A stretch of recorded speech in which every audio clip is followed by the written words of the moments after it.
Today on Secure Digital Life, what to do when the feces hits the non-rotating blade. Since all of us had a major power outage this week due to we don't know what, I thought maybe we should talk a little bit about what to do when you're down. I mean, I don't mean like drinking alone down. I mean like as in the internet is gone, the power's gone, your phone battery's dead, even if you're not in the middle of a desert somewhere. So we really started to depend a lot on the internet, and when we don't have it, it gets a little weird. So today on SDL, we'll talk about that. Stick around.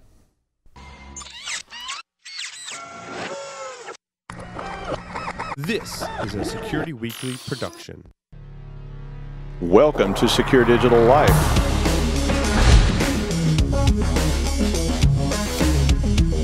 If your users are going to keep putting risky stuff on your machine, you're screwed.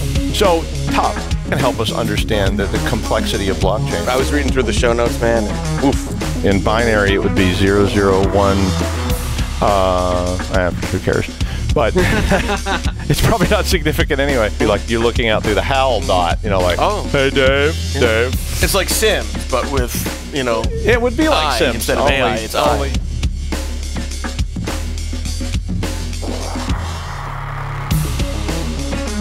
Accredited by Microsoft, Cisco, NetApp, IDLE, Oracle, and EC Council, QuickStart delivers high-impact, low-cost IT training through its cognitive learning platform in multiple domains. With QuickStart, you get an ever-growing catalog of courses, self-paced courses offered through a monthly subscription, virtual classrooms offered through an annual subscription, peer-to-peer learning, mentoring, official courses, certified instructors, hands-on labs, and more. For more information, visit www.quickstart.com. Use coupon code PAUL20 to get 20% off on all cybersecurity courses. QuickStart, creating world-class technologists. Considering a career in IT but not sure where to start? Start for free with IT Pro TV. Access more than 65 hours of IT training for free, no credit card required, with a free membership. When you're ready for more, explore the full IT Pro TV library, including training for CompTIA, Cisco, Microsoft, Apple, and more. Learn IT, pass your certs, and get a great job. Start your free IT Pro TV membership today. Visit www.securedigitallife.com/IT Pro TV. You and only you should register for our upcoming webcast with ServiceNow by going to https://securityweekly.com/webcasts. If you've missed any of our previously recorded webcasts, you can find them at https://securityweekly.com/on-demand. You can also now submit your suggestions for guests in our recently released guest suggestion form, appropriately named. Go to https://securityweekly.com/guests and enter your suggestions. So you, oh, okay, there's no blank thing. So I was just going to, Yeah. Burgundy reads what's on the monitor. Okay. Russ is joining me today again. I'm on the right side. We switched sides again, so we're just trying to keep everybody off balance. They have to keep moving the cameras around. It gets everybody all upset. Yeah. So and a new TV, so we. Oh, look, my God, he is right. You are big. Wow, we have Holy a new... moly. Yikes, we have like a new monitor in the studio. You can't see it, but if you could see it, you wish you wouldn't. Yeah, because you can actually like count the pores on my face or something like that. What is that? Yeah. I always wondered what I looked like in full HD. I wish I wasn't seeing that, but... look now, double Doug! Oh, my God! Triple Doug! There's two of me. Oh, wow, God, there's three of me. All right, now I feel like I'm in a discotheque. Okay, yeah, it's like...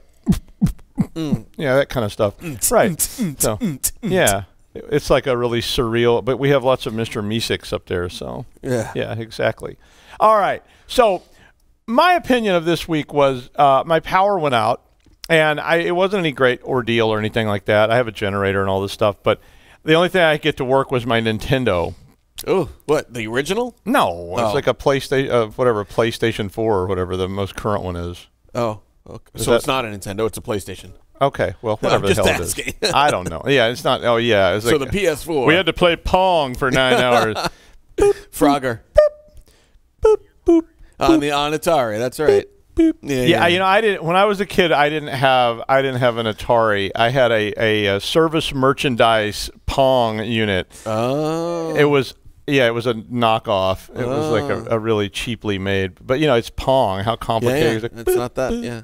boop. Back then it was pretty complicated. Yeah, the upgrade to it had breakout. Oh, yeah, Beep, breakout. beep, Yeah, beep, Arkanoid. Beep, beep, beep, Breakout, beep. Yeah, and yeah, of course. But anyway, we didn't have Space Invaders and all that fun stuff. Anyway, so I was starting to think about one of the lies that we all tell ourselves, like people they lie to their doctors all the time, which I was reading about.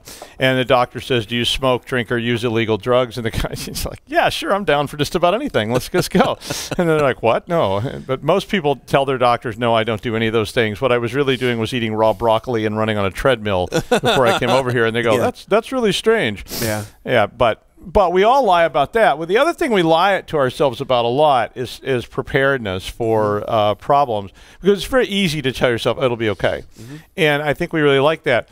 I have noticed in the last 5 years that we rely so much on this stuff. I mean, whether Russ and I were wherever we were, we were in Russia recently. I was in France last year. I was thinking, I don't even know where my hotel is. You know, I was like, I mean, I used to have all this sort of preparedness stuff I did when I had to go to Frankfurt or wherever I had to go. And I don't really do that anymore. I've gotten to this kind of really lazy style of just like, oh yeah, I got my phone. I'll look it up on Google Maps. It'll tell me which bus to get on and all this kind of stuff. And what if you didn't have that? Yeah. And I started thinking about it at home. And I was thinking about it. So there was two kind of main problems that I felt like existed. Was when you have these sort of outages, and this could be everything from just there was a windstorm to there's some kind of really serious, like horrific disaster going on. You got a security issue. So there's one issue that's just about what do you do when your hair is on fire, like security wise. Yeah, I mean you can run around screaming, which is what you're most likely going to do. But you know, did you just set the rest of the place on fire at the same time? Is that really what happened with Notre Dame? Oh, too soon? I don't know. Yeah, I don't know. Okay, well, anyway, we won't air this for a while. Yeah, it's a cathedral, so. Yeah. I mean, I was sad, too. I just walked past there not too long ago. Same here. Yeah. And the other was, what do you really need to be prepared? And so I was trying to think about some of these things because we see this more and more. Just a few years ago, there was a hurricane in New York, and the police were driving through neighborhoods saying, go to the following website for information on how to evacuate. And the website crashed because so many people went there and no one knew what to do. And people were literally reaching a state of panic. They were trying to call 911, which was busy, and nobody knows what to do. And just think about it yourself. So just to your own, like, you don't have to say it out loud. Just think about to yourself, what am I going to do when all these things go wrong? And that's a really tough thing for a lot of people to do. I mean, companies have trouble with it because they often go in and hire people like me to come in and think about bad things that may happen. Emergency response team. And try to write down exercises to train for that kind of stuff. But most people at home and most small and mid-sized businesses don't have any idea what they're going to do with this. And that can really be kind of scary. So the reason that the police and the military people train all the time, and I've written a lot of training exercises for the police, was because when things go bad, when everything's going crazy, you don't have time to sit down and think, and you need what they call muscle memory, and you just have to react. And that's what they want people to do. They want them to follow instructions, and they want to actually do this thing. But what if you don't have any instructions, and what if you don't have a plan? And then let's exaggerate that by saying, what if you don't have this?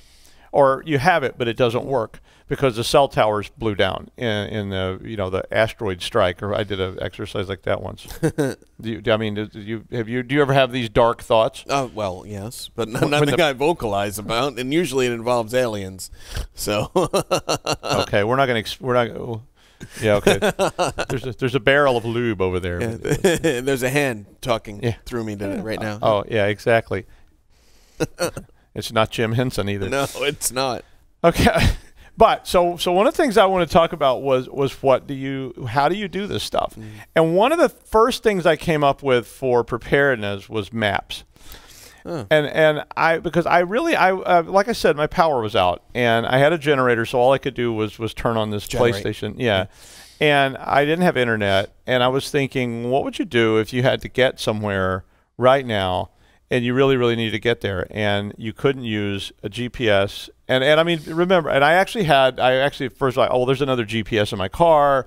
There's another like DVD-based one in my car that I've never used. But I mean, there's certainly hacks of GPS and things like that going on. But I was like, what if all that didn't work? And how would you get? I mean, I'm not even sure. I think I could get to the university. I've driven that a lot.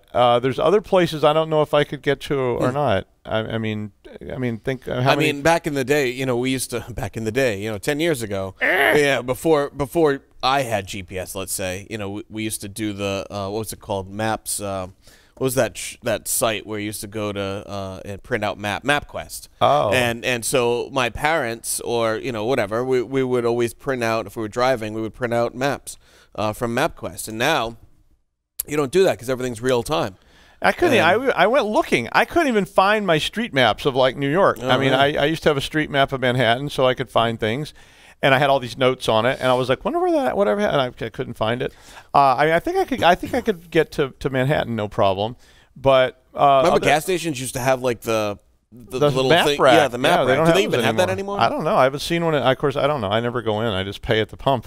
Oh yeah. So I don't even know what's in there anymore. It could be like some kind of cannibal orgy inside those little gas stations that I've been missing out on because I was just out at the pump, paying at the pump, and keep waiting on it. It's maybe something really exciting in there, like the Thunderdome or whatever. But I was really thinking about maps, and I was thinking one of the things that I think you should think about doing, whether you're traveling or you're just in general, is you might actually consider getting a physical map that shows how to get to places that you might need to go, like say evacuations, because I was thinking that would be a good one. If you think about that a little bit, because when they have hurricanes, blizzards, tsunamis, I don't know what else could we have here? Fires. Tornado. They have tornadoes and fires and all these things, and you need to evacuate, or they tell you to evacuate. I don't know where to go. How about 95? Oh yeah, that'd be a good idea. It's just like it's bad enough on a normal day. What did you get on there during the evacuation? Yeah, it's just like it'll be like during Hurricane Katrina. And my friend was like, "Yeah, we were following this. We got on the highway and we just sat out there for like 11 hours till we ran out of gas, and then like everybody else, we just started like swimming away from our cars." But I mean, to me, that was something that I would actually, I think I should go back to doing that because when I used to travel, I always had a map of the city I was going to so I could look things up. And we used to do that all the time. In fact, I used to before I left because then I could circle things I wanted to go to or I could places I wanted. It's kind of like what you would do now. I do it with Google Maps. And I go in there, I have a Google map. I put my hotel in there. I put like places I want to go, all this kind of stuff. So I can get to it easily and quickly when I'm in another place. But if my phone quit or it got stolen, and think about all the ways you could lose this stuff. You get stolen. It could quit working. You could break it. You could drop it in the toilet on the plane, and then you end up with your arm purple, like in, what's that movie? The Abyss. Oh, I don't remember that one. It's old, yeah. It was like an early CGI movie. Oh. And one of the scenes in it, the guy like throws his wedding band in the toilet on this like undersea thing, and then he says, "Oh, it was a mistake," and he sticks his arm down in there, and then of course everybody knows he did it because his hand turns blue from the stuff that was in there. And nice. Yeah, it's kind of famous incident. But I mean, what if you drop your phone in over the rail of the boat, and you're in some foreign country, and you can get another phone, but you can't get all your stuff back? That was what I was thinking about when we were in Moscow on that bridge where we're overlooking the sky, what they call skyscrapers. I was like, oh, yeah, exactly. Yeah, well, I was thinking about it a lot. I was telling my daughter we were in Paris. We were walking around. I was like, I was literally, I don't even know the address of our. We were staying at Airbnb, and I was like, I don't know the address of it. Yep. I don't know the name of it. I don't even know the street what it's on. So if we lost our phones right now, I would have no idea how to get back to our stuff. Yeah. And all that cloud storage is no help when you have no device to access it. Exactly. So. And that was kind of where I was getting to with all this too, because when you get to this point where all you say stuff like, "Hey Sheila, where's the airport?" I mean, which is something I've done. Yeah. And Sheila not only knew where the airport was, she guessed which one I wanted to go to because it was the closest one to where I was. Oh, and if there was two. And it's like, would you like a map? Would you like this? Would you like that? And it's like, but what if you didn't have that? I mean, you're just driving in the car in traffic and your phone dies, and you're going, "Oh, I don't have Waze. I don't have Google Maps because I use Waze every day." Oh yeah. I even use Waze to go places I don't. I know how to get there. Like I know how to get to the studio, but I always use Waze because I'm afraid of traffic or. Yeah, it tells you where the police are. Yeah, the voice in our head just shows you where the cops are and all the traffic jams and all this kind of gnarly stuff. So I'm a little scared of that at this point because I'm really, really worried about the fact that I suddenly end up somewhere and I have no idea how to get back. Yeah. And I not only this, I went on a trip last year. I couldn't find my wallet. Oh. And I wasn't going foreign, and I had my passport, but I literally went on a trip in the United States on an airplane, and I did not have my wallet or my credit cards. And I said, I'm going to see if I can survive with just my phone. and I was able to use Apple Pay. I was able Wow. to use all these other kind of ways to survive. Did you find your wallet? Well, it was actually here. I just ran out of time to find it. I couldn't find it in my house. And that tile thing. I did have a tile, but I couldn't hear it. Oh. I need a tile that's like an air horn. Like the tile thing's going like beep, beep, beep, beep, beep, beep, beep. And my hearing is so bad. I was like, I hear it, but I don't know where it's coming from. You need a foghorn. I need the one that's going, you know, like that didn't sound, I don't know what, that sounded like a walrus in heat. But anyway, so one of the things that I always did with hotels, and I did this in Russia, was I get a card from the hotels. You get at the front desk and I put one on my backpack. So I was like, well, if I lose my wallet, I've at least got a card that tells me where my hotel is, especially in countries where you don't speak the language. Is really useful, but it's useful anywhere, and hotels almost always have them. If they don't ask, they'll give you one. But I used to always buy maps. I used to have a big folder, which I still probably have somewhere. I just couldn't find it the other day. And I was thinking about that. The other one I think you should do is you should probably figure out escape routes.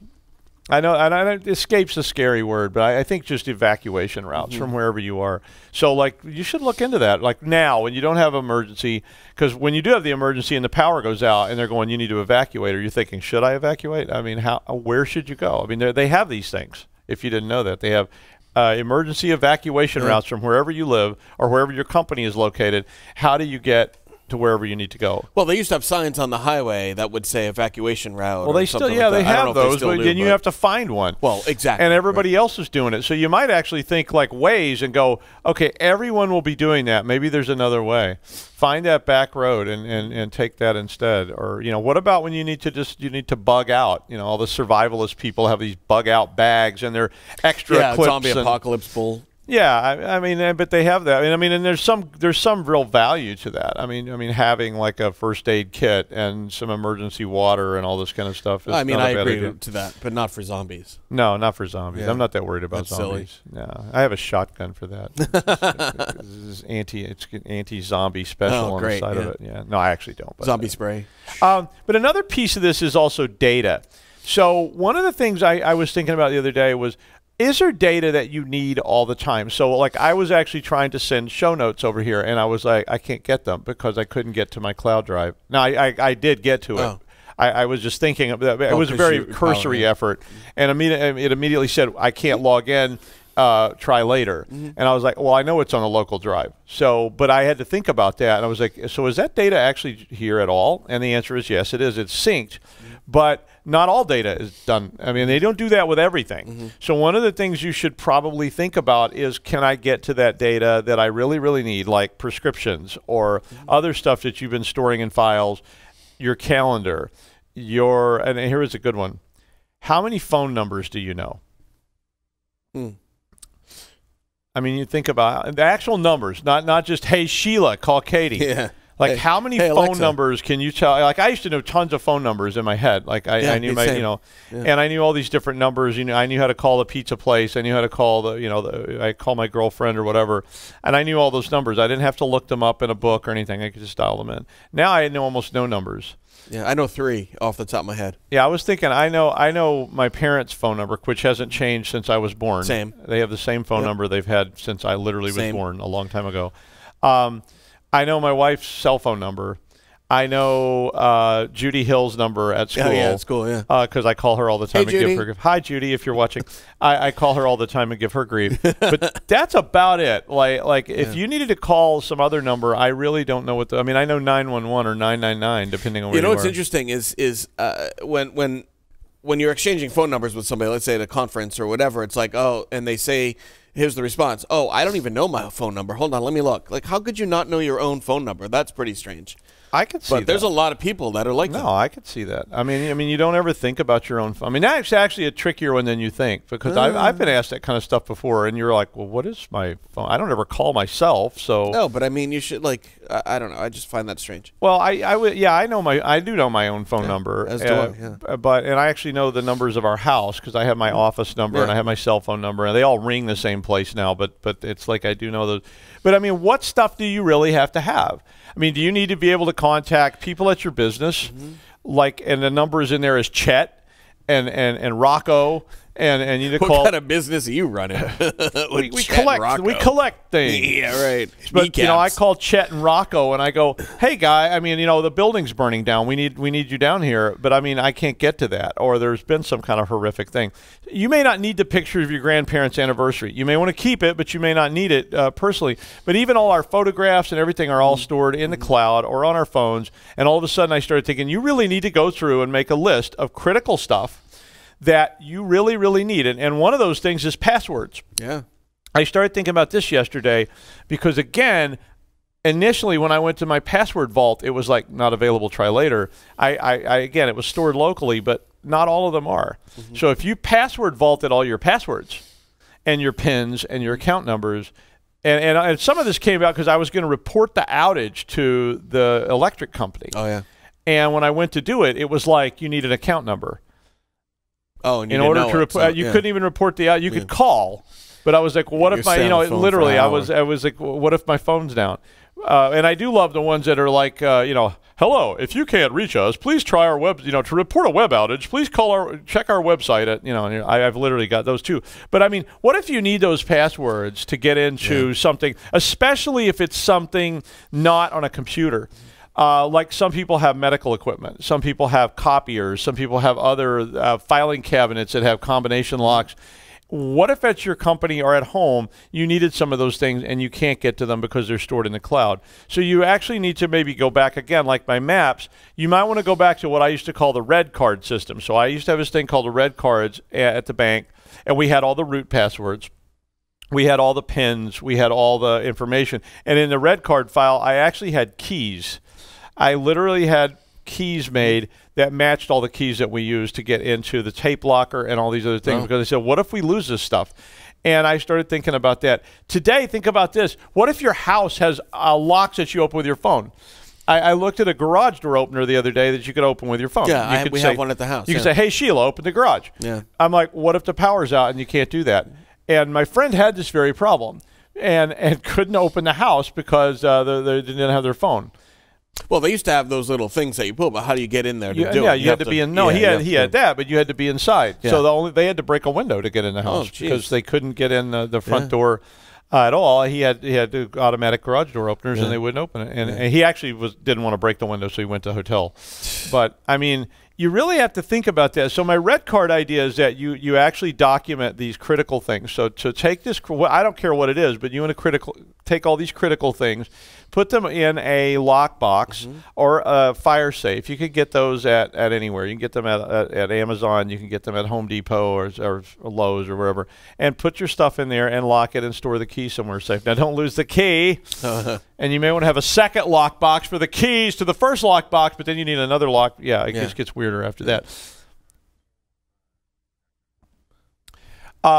Two-factor authentication. Okay, so somebody had written and asked about two-factor authentication through text to me, and that's an awesome point. It was another one of the things I was thinking about. If you do rely on two-factor authentication, you need to develop a backup plan. And we did a show about this some time ago, and we were talking about backup plans just for that. What if you lose your YubiKey? What if your dog eats your YubiKey and now you cannot? Because I actually had this problem because I had it set everything up with YubiKey, and my YubiKey, I don't know, it just kind of went haywire and it quit working, and I literally couldn't get into a lot of stuff, and it took a while to reorganize how I was going to get into it. So if you do have resources like you've locked your phone with two-factor authentication, and now you can't actually hit the cloud and do the two-factor authentication, that's going to be a problem. So the recommendation we had for two-factor authentication was, you need to think now, while you have plenty of time, what happens if I lose this? How do I recover this key? Is there a mechanism for that? Can I log into it? Do I need to log into it? Can I call on the phone?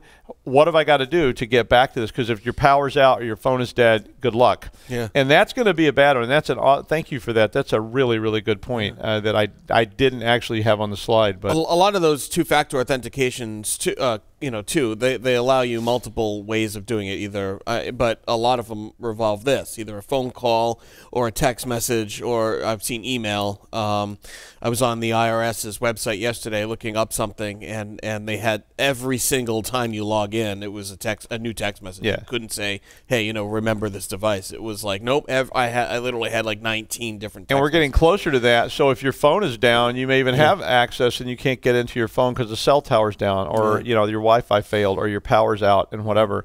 And just really think about all those things. I mean, it's tough, and I mean, we could make a list. We could go on the rest of the day, I think, with making lists of these things. But my real point here is, what is it going to be like when you can't use your computer or your phone, or your power's out, or just your internet is out? And pretty soon, I think we're going to have a real serious problem with that. I think we're going to get to the point where it's going to be really challenging to do much of anything. And it's like, will your car not start when your phone? I mean, I have to put my fingerprint in my phone or use my Face ID to actually cause my car to start. And I can't do those things because the power's out or the internet is down. And I think that's pretty bad. The other one was, about security in these times of trouble. One thing that tends to go out the window really quick is security when your hair is on fire. I mean, you don't worry about it then. You just start running around and setting other things on fire. And I think that's a real problem. Can you get into your house? I mean, if your automatic door locks don't work because you can't get Sheila to open the doors, do you need to break a window? Well, that's not a bad plan, but what's the plan? Which window are you going to break, and how are you going to break it? And so you ought to think about those things. And it could be fun. And I'll tell my wife later. I was practicing today. I was seeing which window broke the easiest that I could actually climb in. And yeah, she won't be happy about that. But my cats might enjoy it a lot. But a web lock's not going to work if you can't use two-factor authentication on the internet. Same thing with your car. We were seeing more of that kind of stuff. I've seen tons of this kind of equipment starting to come out that is all heavily reliant on this. You may not be able to use your thermostats because all of a sudden the power's out, and maybe your heat would work, but you can't even turn it on because you can't get to your phone, which talks to your thermostat and all those kind of things. My door, if the power is out, my doorbell doesn't work. Now, I mean, most doorbells won't. Who's ringing your bell? Yeah, you'd have to get one of those old crank doorbells or something. But of course, so you could always beat on the door, so that's not a huge issue. But what if you? So here's one for work then. Have you ever rebooted? And I know you say, oh, I reboot my laptop every day. I'm talking about servers. I'm talking about other equipment. Switches, And one of the stories I always tell my class about this is this was a company. It was a mid-sized business, about 50,000 customers. They had this huge problem. They had a server rack, and in Cisco, if you don't know this, Cisco has two configurations. It has a running configuration and a saved configuration. The saved configuration persists, but the running configuration does not. So if you turn the power off, the running configuration goes away. And you don't have to save them. You don't have to sync them. And these guys, literally for years and years, had not done this. And they had a power outage. Now, their argument was, in the disaster planning, that they had a backup generator, that it was an instant on, they had a capacitor. They was never going to have a problem with this. Well, they did. They did. The problem was a person who went in the server room tripped over the power cord. They did not have the right kind. They have those locking power cords. They did not have those. Pulled out, power cord came out, whole server rack went down. Ooh. All their equipment went down. So they called me and they said, maybe you could help. And I was like, what happened? And they told me this story that everything had gone down. They plugged it back in. Everything came back up. But now they couldn't get into anything. There were several key areas where they could not get in. None of their Cisco stuff worked anymore because they had been making changes to this for years and years, literally years. All of them reverted to some old configuration from at least 3 years ago. The guy who set that up was deceased, not around anymore. And this was the guy that was running the /23 subnet? I don't know. Oh, I thought I may have a story about that too. It's probably a different guy, but anyway, this guy wasn't around. None of the router passwords that they knew that they had would work, and they had a giant mess. Not to mention all their configurations were lost, and nobody knew what they were because they were very evolutionary. The other one that killed them, they couldn't get into their servers. They knew the passwords to their servers, but they couldn't get into the servers because they had a console. So all the servers are plugged. They don't have monitors and keyboards. They're all plugged into this console, the KVM. And it had a password. and no one knew what it was, and it wasn't the default. Because I was going through I was like, "Do you look up the default password?" And they were like, "Oh yeah, we tried that. And I think we tried that." And it's like, "Okay, I just had to ask." Because next thing you know, somebody says, "Oh no, we didn't do that. It's supposed to be 0000000," and they're like, "Yeah, it didn't work. Somebody must have changed it. But we don't know what it is. They've never turned it off in all these years." And they couldn't get into that. They didn't have a USB keyboard, and then they found out not only did they not have a USB keyboard, the keyboards were PS2s. Ooh. Because the servers were old and they didn't, and I had to order them one. So I literally went on Amazon and I ordered them a keyboard to get in. They couldn't get into some of their admins on the servers because the servers had always been logged in. So you sit down at the console, you hit 5, the server pops up, all of a sudden it's rebooted, and they don't know what to do. And it took them literally a long time. The only thing they could do here was they air-gapped their network. I recommended they pull the plug on the internet because we didn't even know if their firewall was up, if it failed open, if it failed closed. I ran a port scan against their network and I could see lots of stuff, so I was suspicious that it was open, that it had failed into some other configuration. What we found out later was that their firewall had it was Cisco as well, had rolled back to a really old configuration that had a ton of stuff open that had never actually been secured. So it didn't fail open, but it just was open because that was the old configuration that was on it. So this is a really scary scenario for a company. And you probably won't have this at home, but you could. Most people at home are used to turning things on and off. But at your company, at your house, you might want to think about what does a power outage actually look like. Until I moved here, I had never had these extensive power outages. We had underground power, and we just didn't have it. But here, I've had lots of them, so I've kind of gotten used to the idea of what happens when everything reboots. But you really ought to think about that. Do you have equipment that will be damaged by this? That's another big one. Do you have things? So you might want to go in the BIOS on those machines and make sure the BIOS is set not to power back up, because that's a real common way to get your equipment damaged, is if it's trying to restart when the power comes back on, especially if the power is flickering on and off. So in the future, you may actually have questions like, how do I get into my refrigerator? The refrigerator doors won't unlock because you have to have Sheila unlock my refrigerator doors. And when I've been trying to call Sheila's... No, you're too fat. You go home now. Yeah. Oh. No refrigerator for you. Yeah. Well, yeah, I could see that. Like, there's a camera. It measures your body mass. And goes, no, you can't have that. You can only have what I let you have. You get one piece of celery. That's it. Yeah. It's a supermodel diet. Yeah, drink water. You get 2 soybeans, all the water you can drink, and a piece of celery. Yeah, exactly. And then you pee in the toilet. And your sodium intake too high. Oh, we got that too, yeah. The Japanese toilet that's monitoring everything you do. Your sodium intake is high, and apparently I've been eating enough fiber. You're diabetic. Yeah. Have a carrot. If you get off this toilet, it will explode. That was my idea for a movie, but it was not as popular as the one with the bus. So it was like, if you get off the toilet, it'll explode. Speed, but, something else. Yeah, I don't know what we won't call that one what it was called. But another one, if your owner's manuals, a lot of times people are trying to get their owner's manuals. They don't have them anymore. Now, my dad always had every owner's manual for everything he ever had. He had his lawnmower from 1971. He's got all those owner manuals in a box marked owner manual 1970 to 1973. And you could go out there in the dark with the hand flashlight, and you could find them and look it up. Today, how many of you actually have an owner's manual for devices you have in your house? Your refrigerator, your now smart toilet, or hyper-intelligent toilet, or even self-aware toilet that's going, why has this been done to me? It's the conscience crapper. Yeah. I refuse. No. No more. But I really didn't have too much coffee. I think it was not enough. Don't sit on me. Hop on, baby. Sit on my face and tell me that. Oh, there you go. We get a Monty Python. Yeah, exactly. This is getting off color fast. But do you have those? And everybody immediately usually says, "I'll just look it up. I'll Google it." Yeah. And what if you can't? I mean, I do that all the time. I need the default password. I need what was the how do I find the serial number? What do I do? And I'm just doing that all the time. And I was thinking, what if I needed to do that and I no longer had a file that had those things in it? If you push that dreaded reset button and reset your home router, how do you know how to get into it and can get those files? You may no longer be able to do that. So I think I would probably tell you to immediately start making a list of things that are going to go, that are not going to function, and maybe keep that in an actual physical file somewhere. Like, how do I get the front door open? If you have parents or you have older friends who may need your help, you might want to think about this stuff for them as well. I was doing that because some of my friends have gotten older, and I was thinking, how do I do this? How do I get into this? What if the power's down? What if I can't reach this person and we're relying on this other kind of thing? The password vaulting now doesn't work. I can't get into it.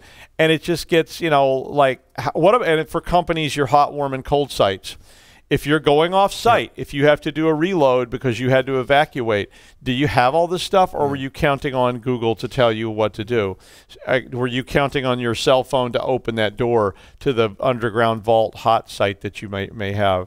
I don't know.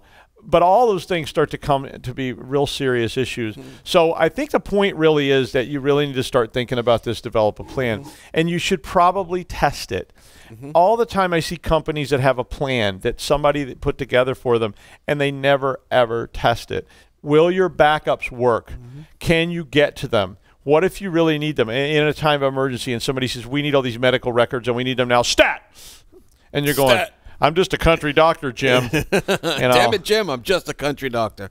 He's dead. I mean, I don't know the blood types because they're in this system. We can't look it up. I went to the dentist yesterday with the power out. Not only could they not clean my teeth, which was what they wanted to do, I was like, you don't have like a hand crank or something somewhere? And, she was like, well, I could get one out, but you won't like it.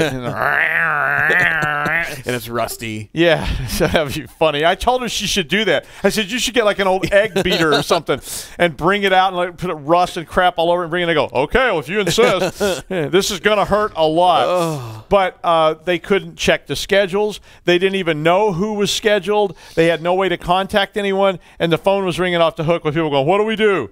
And I'm like, this is going to get worse. I told them they need to. So develop a plan, test it, and think about things you have left out of that. So this is kind of a digital bug out bag, but it actually becomes physical as well. Russ, any? Yeah, I would also add, look at, analyze, do a cost-benefit analysis about getting some sort of generator, just in case. They can range in price. So UPS might be more beneficial because it's a little bit cheaper, but if you need... Yeah, but you got to look at the time on a UPS too. No, when you start talking about, yeah. most of those things have a 2-minute lifespan or something. If you start needing like a 3-day or a 4-day UPS, you're going to spend $100,000 on that. So like a generator would be cheaper. Yeah. So see, look for your needs, and if a UPS works, great. If it doesn't, do a CBA for a generator. Caterpillar makes big ones. But just remember, on a UPS, on an uninterruptible power supply, they are typically designed to allow you time to shut down. They're not supposed to be maintaining your systems for very long. So if you do have systems that are critical to your health or anything like that, and then also for the generator thing, just think about heat and survivability. You can survive it being hot outside, so you don't need air conditioning. But if it's winter and it's 20 below zero and your power goes out for 5 straight days, we had ski gear. And we put it on, and we wore it all the time. It was like living in the Arctic. It was just like we just wore ski gear for like 5 straight days. And I was like, yeah, okay, it's like Warren Miller film. But if you can't survive that and you don't have ski gear handy, you might want to actually think about a way to run your heat. Yep, exactly. Anything else? No, just developing that DRP and meeting with, like for home, meet with your family and tell them, hey, don't do it in a closet or something by yourself so that you're the only one that knows. What if you get hit by a bus? Yeah, well, have a plan. Yeah, have a code word. We always had a code word when my daughter was fun too. When my daughter was little, we had a code word. I was like, if anybody ever comes and tells you that, it's like the tires are blue. Ask them what the code word is, and if they don't know it, right in the ghoulies. We had that at work one time, and it was something silly. It's like, oh, the bus is in the parking lot or something. Well, it's a good idea for any purpose. Anyway, thank you for joining us. I'm sure there are 1,000 things we didn't cover, but we'll keep talking about them. And write in. Yeah, write in. Ask us questions. We like that. We'll see you next time on Secure Digital Life.